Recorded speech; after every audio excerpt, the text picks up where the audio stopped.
So you're building a Ryzen 5000 system, but what's the best cooler for your build? How much cooling do you need? What's the difference between liquid and air coolers? Does it matter if you're just gaming or doing productivity work? And people say Ryzen 5000 runs hot. Is that true? And if so, what does that mean for your CPU cooler? Don't worry, we're going to go through all of this and more and make specific product recommendations to get you the best cooler for Ryzen 5000. Coming right up.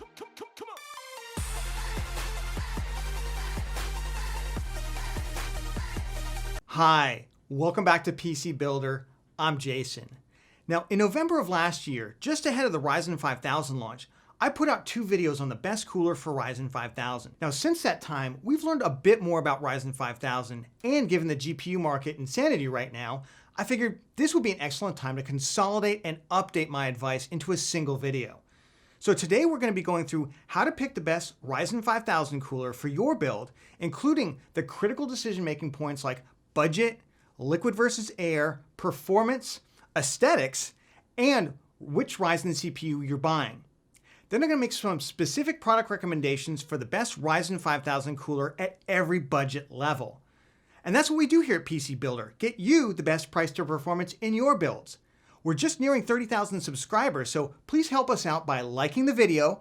And if you'd like to join us, click the subscribe button and the bell icon. One thing I'm really excited to announce is that we now have a line of merchandise here at PC Builder, and I'm super excited to show it off to all of you. Mine are actually in the mail right now. We've got 2 different lineups. We've got the classic and we've got the awesomeness line, which has a cat in it, because everything really needs a cat, doesn't it? Check out the links down right below the description. With that, let's jump into it. Ryzen 5000 marks a stark departure from previous CPU generations, as AMD decided to ditch the Wraith Prism and Wraith Spire included box coolers. Now, of the 4 Ryzen CPUs released at the time of this video, only the 5600X comes with an included cooler, and that's the Wraith Stealth right here. And it's a downgrade, as the Ryzen 3600X came with a beefier Wraith Spire cooler. The bottom line is that anyone buying a 5800X, a 5900X, or a 5950X needs an aftermarket cooler. And while the included Wraith Stealth is good enough for the 5600X, in testing, we do see performance benefits from replacing it with at least a budget CPU cooler. One thing I see a lot is the assertion that Ryzen 5000 runs hot, and furthermore that there's something wrong with this. Now, Ryzen CPUs, even at stock, will continuously use every bit of available cooling to increase performance under load. And according to Robert Halleck, who's the director of technical marketing at AMD, Ryzen 5000 CPUs are designed to run as close to that thermal limit as possible under load, stating that temperatures of 95 C for Ryzen 56X and 90 degrees Celsius for Ryzen 5800X, 5900X, and 5950X are perfectly normal while under heavy load. And he specifically says this is different than what users experience with Intel or Ryzen 3000. But again, this is perfectly normal for the Ryzen 5000 lineup. One thing to watch out for when buying a cooler is the listed TDP, or thermal design power, listed by AMD for each of its Ryzen CPUs. Now, this is a really complicated topic, and Gamers Nexus did a 38-minute deep dive video into it, so I'll leave a link to that down in the description below. But the short answer is that AMD's TDP for their Ryzen 5000 CPUs are not comparable to TDPs by Intel or cooler manufacturers. In fact, AMD doesn't even use power in the equation to define its TDP, and it ends up being more of a marketing term rather than a helpful specification. So even though it seems like you can just match up a 105 watt TDP CPU like the Ryzen 5800X with a 105 watt cooler, that's not necessarily the case. Let's talk liquid versus air coolers. Now listen, this could be an entire video, so we're going to keep this as short as possible. Now note, we're just considering what are called all-in-one liquid coolers, or AIOs for short, and not custom loops, which that's its own niche. So when deciding between a liquid AIO and an air cooler, there's a couple of key considerations. The first one's price.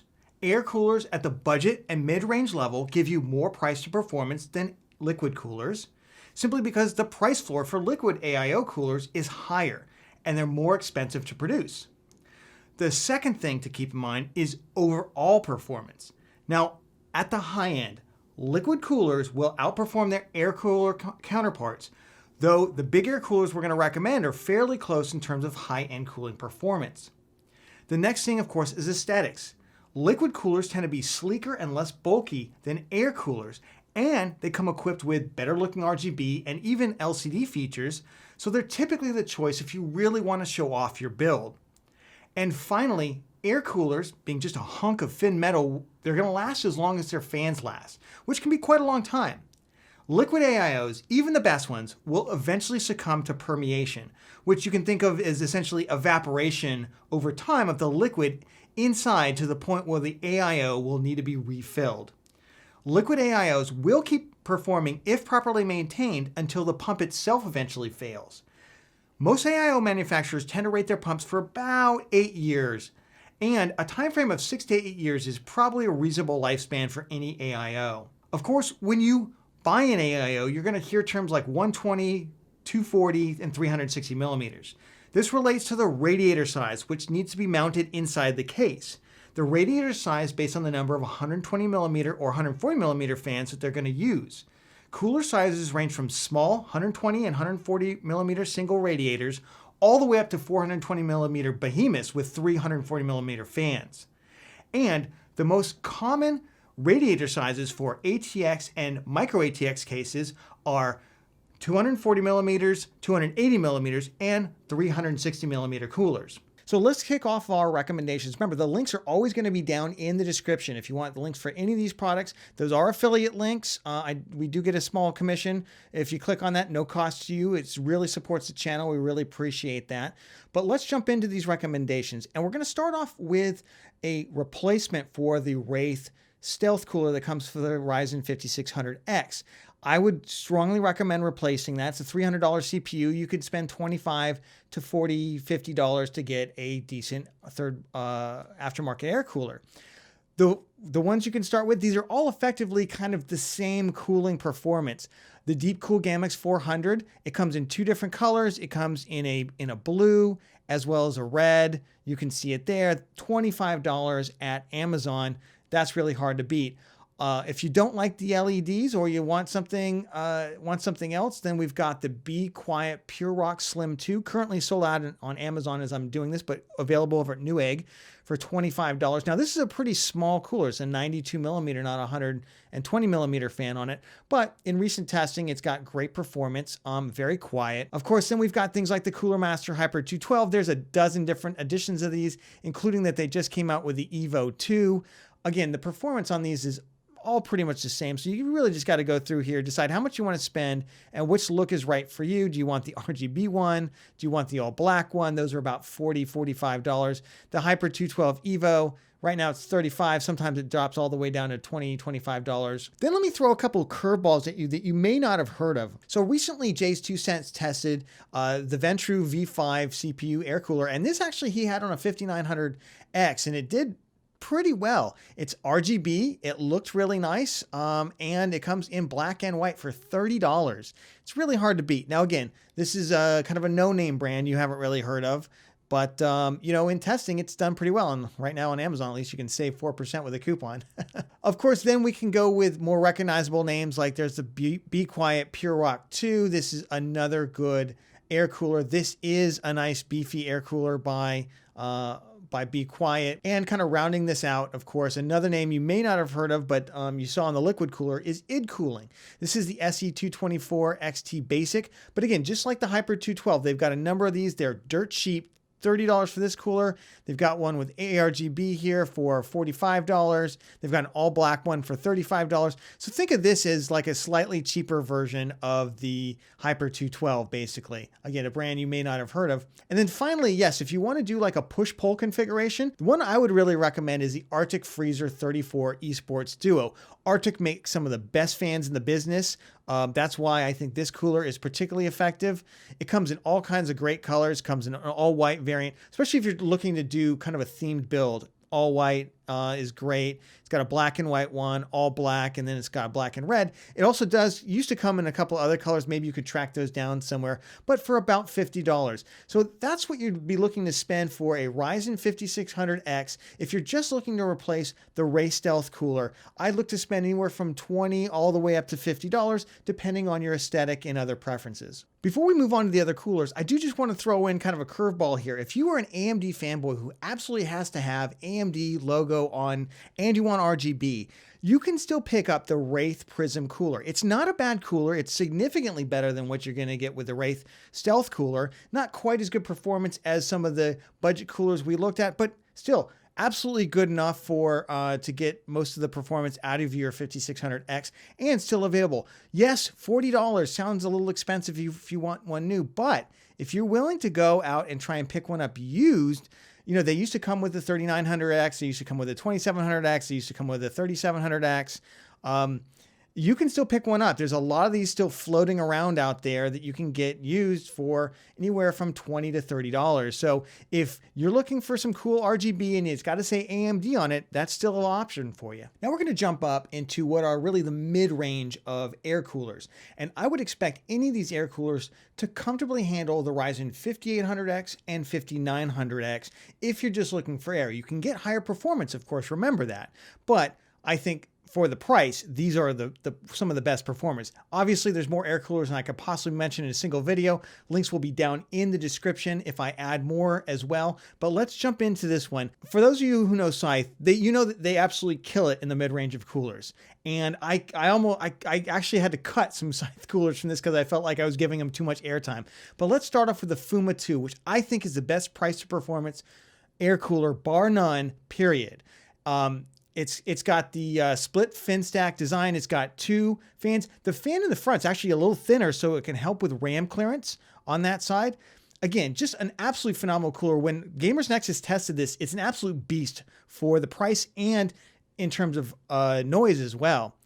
Of course, Scythe doesn't just make that cooler. They also make the Mugen 5, which you can now get in an all-black version for the same price, $59, as you can for the Fuma 2. You can also still get the all-silver version of this cooler for $10 less, for $49. And again, that's an amazing cooler as well.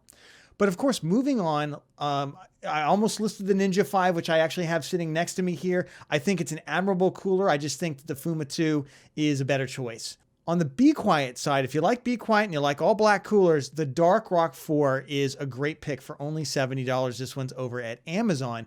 Again, it's got a Silent Wings 2 fan on it. Overall, just an amazing performer that will do really well for a 5800X or 5900X. And then, of course, Noctua. You know, we all know Noctua makes absolutely great stuff. I can't leave them off the list here. So there's the NH-U12S Chromax Black. That's the all black one. I'm not a big fan of their kind of brown aesthetic. It's just not me. I know some people love it, don't get me wrong, but I do like their black ones. Now the black ones are all $10 more. So if you just like the brown ones, you can get the NH-U12S, the brown one, for about $69. And again, links will be in the description. I'll link all that kind of stuff.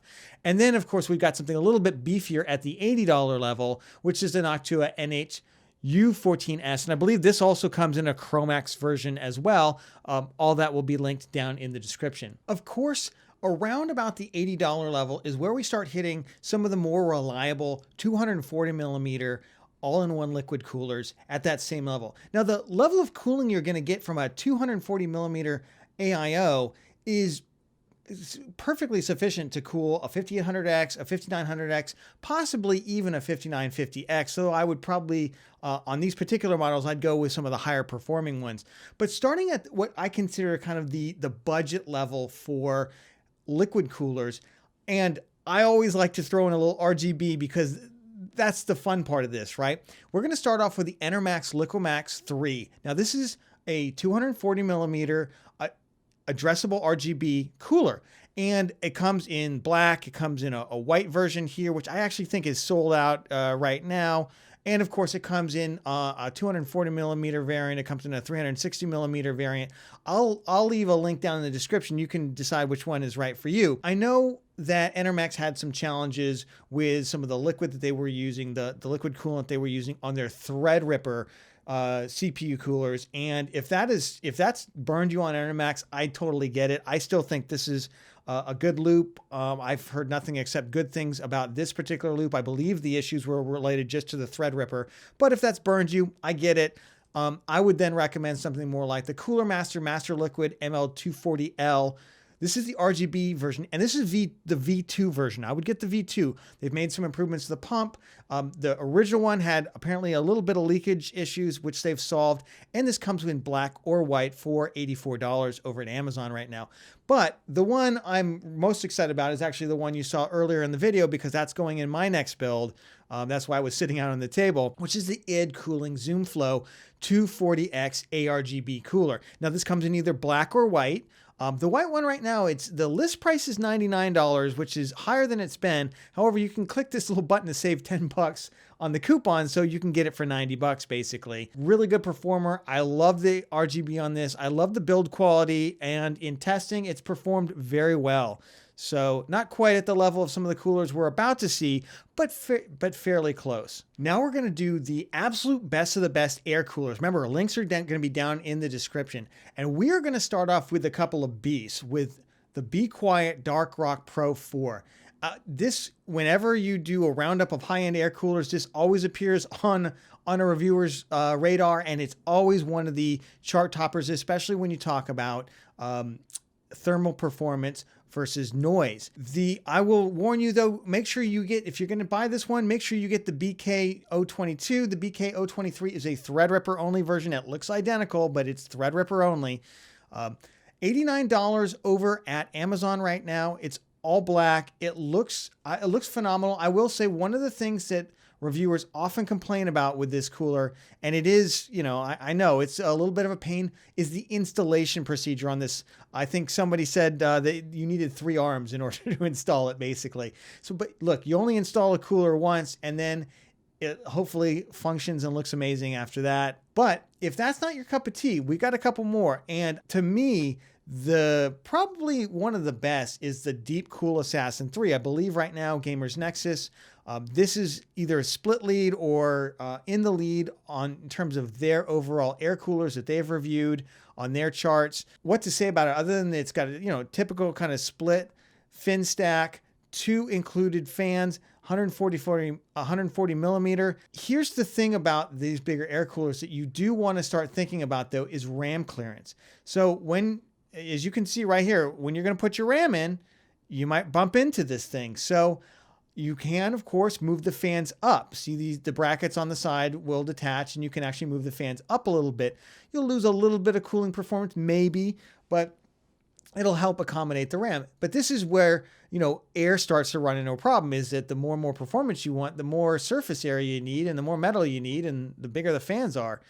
$89 though, this has got to be one of to me, the best performance. And I think in the case, it looks really nice. It looks really polished on the top, which leads me to one of the coolers that you can't not list, of course, is one of the best, because it's bar none one of the best. It's the Noctua NH-D15, but to me, maybe not the best looking cooler of them all. The other caveat I'm going to throw in with the NH-D15 is that on some boards, it actually bumps into the GPU slot. So because it's so wide. And of course, RAM clearance is going to be something that you really need to think about here as well. You can just take a look at that. And the other thing is, its price has kind of slowly crept up. I believe it was $90 not too long ago. It's about $100. The all black version seems to be sold out at this time. I really do like the all black version. I think that looks a lot nicer and more polished and finished. That's usually about 10 bucks more, but right now I'm not even able to find it in stock. I will include links to it down in the description. I'm sure it'll come back in stock at some point. But to me, if you were going to pick an air cooler and you want the best of the best, any of these 3 are going to be fantastic. Now we're going to get to the absolute best performing liquid all-in-one coolers. Now there's a lot of coolers that could make this list. There's a lot of coolers that are just a couple of shades down. I'm only going to go through the absolute best ones, but I know like the Corsair H series is up there. The NZXT series is up there, but Gamers Nexus, in their testing, the 2 that perform neck and neck are the Arctic Liquid Freezer. This is the 280 millimeter variant, all black, and of course the EKAIO. Now the EKAIO they tested was the 360, and then they tested the Arctic 360, and they're neck and neck for all intents and purposes. The differences between them were that the EK version came with digital RGB, basically addressable RGB, and it sells for $120 over at Amazon right now. The 360 is not available at Amazon. It is available at Newegg for $154, whereas the Arctic, the 280, which to me is the best price to performance one because it'll actually fit in most cases still. 360s start to get harder to fit in cases. That's $114 over at Amazon. And if you want the 240 millimeter version, it's only $99, which is really hard to beat. But these two got into it, and I absolutely love this, and you're going to love this too. So EK says, okay, we can make a cheaper version to compete on price with Arctic. So they went out and they did the basic black version of this, which is the EKAIO 240 millimeter black and the 360 millimeter black. The 360 millimeter black sells for only $120. That I couldn't find the 240 millimeter version in stock anywhere. I'm sure it'll come back in stock. But on the other side, Arctic said, okay, we'll see you one better, and we're going to introduce an RGB and an addressable RGB version of our liquid coolers as well. Unfortunately, it looks like it's only the 240 and 360 millimeter versions that they've done this for. 360s seem to be sold out, but the 240 addressable RGB one it's only $120, which is really reasonable. They didn't do it for the 280 yet. Arctic, you got to get on that. And of course, if you want the best of the best of the best in terms of performance, I mean, I don't know how you're going to beat the Arctic Liquid Freezer 2 420 millimeter AIO. Now, you are going to have a heck of a time. You got to get a case that's going to fit this thing. So, go through PC Part Picker. I know the Meshify 2, I believe, Fractal Design Meshify 2 will fit this. And I think there's a handful of other cases. I think one by Lee and Lee out there as well. But if you want the best performance, including the biggest, the most heat soak time, this is going to give it to you. But EKAIO and Arctic's Liquid Freezer 2 lines, those are the two that are the absolute best performance. Just decide what your aesthetic is. You can go through and pick the best one that's going to work for you. Of course, you can't have a best cooler video without doing the best AIOs that also have bling to them, right? So if you don't know, LCD screens on the pump are a rising phenomenon. This was first started off by NZXT with their, I believe it was that they did it first, where you can use this screen here, on the pump. It's an LCD screen to display anything that you want. A lot of people do your temperatures. Really cool. However, $229 for the Z53 version, which is a 240 millimeter version. You can also get the 280 for a little bit more for $249. That's probably the one I would go with. The Z73, again, if you have a case that can do 360 millimeter AIO, this will also be for you for $280. But the one thing that always bothered me is that, this is great, but the fans are black. Now, of course, you could replace the fans with RGB or ARGB fans, but Aorus has a pretty slick looking unit that I've seen tests on, and it does pretty well. Again, we're talking about good performers that also have some really cool bling to them. The Aorus RGB AIO liquid cooler, the 280, again, this LCD screen you can do anything with. You can watch cartoons on it if you wanted. If you just want to add an element of fun to your PC, I would recommend either one of those without reservation. I think you just have a lot of fun with it. That's a quick run through of the best Ryzen 5000 CPU coolers. Now tell me, if you got value out of the video, remember to give it a like. And of course, down in the comments, what CPU cooler are you going to get right now? What Ryzen 5000 CPU do you have or are you thinking of getting? And what are you going to do with it that necessitates that kind of cooling? As always, if you want to subscribe for more, we're just crossing the 30,000 line. And we have merchandise, so check out the merchandise. It's totally awesome and you need some. All right, thank you very much for joining us, and I'll catch you on the next one.